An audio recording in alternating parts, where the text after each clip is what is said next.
I don't think a lot of people know how a conversation works. And I just want to quickly explain how a conversation works because growing up, I don't think I knew what a conversation was. And I see a lot of people don't, I don't think a lot of people know what a conversation is. But here's my best explanation.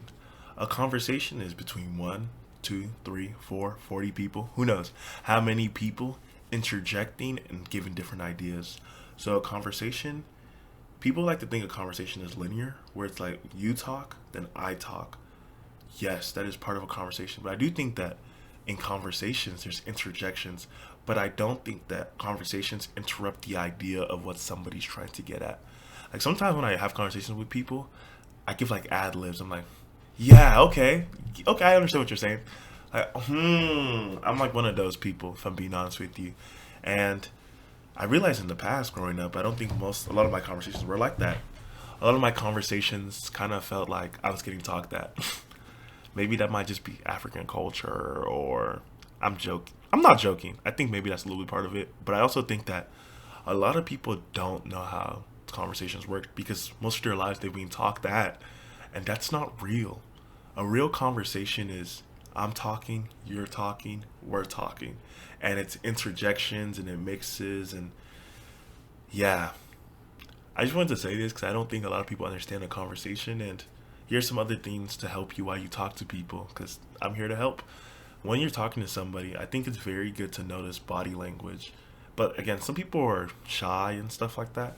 But like, if somebody's closed off and reserved when you mention certain topics, I wouldn't even continue to try to go down that path because we're expressive creatures. We express with our mouths, our eyes, our ears, our bodies. But like, body language is a big indicator when you see somebody's comfortable and stuff like that. But when people have body language that like protrudes them in, especially when you're talking about a sensitive topic, I would kind of stir away from those conversations in its own way until somebody's comfortable enough.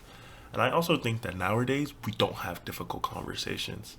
We always, not we, but we tend to talk about things that are easy or not as deep. But let me correct that too. I used to think that deep conversations were the only way to go. I'm wrong. I like deep talks. I usually am not the fan of small talks. And I used to almost say I hate small talks, if I'm being completely honest with you. But that's not true and that's not fair because small talks are the guide towards deep conversations. I tend to just off the rip have deep conversations with people, which is good, but even in its own way, it's bad because small talks tend to let you know how somebody likes things. Like, we're always having deep conversations, but you wouldn't know I love apple juice. You know what I'm saying? And you might be like, oh, that's insignificant, this and that. But small things, small things. I think everything is deep to a certain level, but not really always. Small things is what shows who we are and all of that. Like my love for apple juice is just a part of me, right? It doesn't make me not deep. It doesn't make that less of me. But things like this shape us. It's not always the deepest memories that shape us. It's not always the deepest things, but small moments affect us in a larger scale than we tend to realize. And I recently just learned that, in all honesty. I used to be like deep talk, deep talk, deep talk. I don't want to have small talks. I don't want to have small. Well, that's not real. Small talks are the guide towards the heart because then you can know how to phrase certain things and know certain situations not to talk about and things like that. But back to what I was saying, I think we do run away from difficult conversation because it's difficult. That's it. Like we run away from things that could actually help us with our problems because we actually have to address the truth. I'm saying we, but I mostly mean me. But we can be us. But when I say we, I'm mostly referring to myself because I do these we things. I usually run away from things that are hard.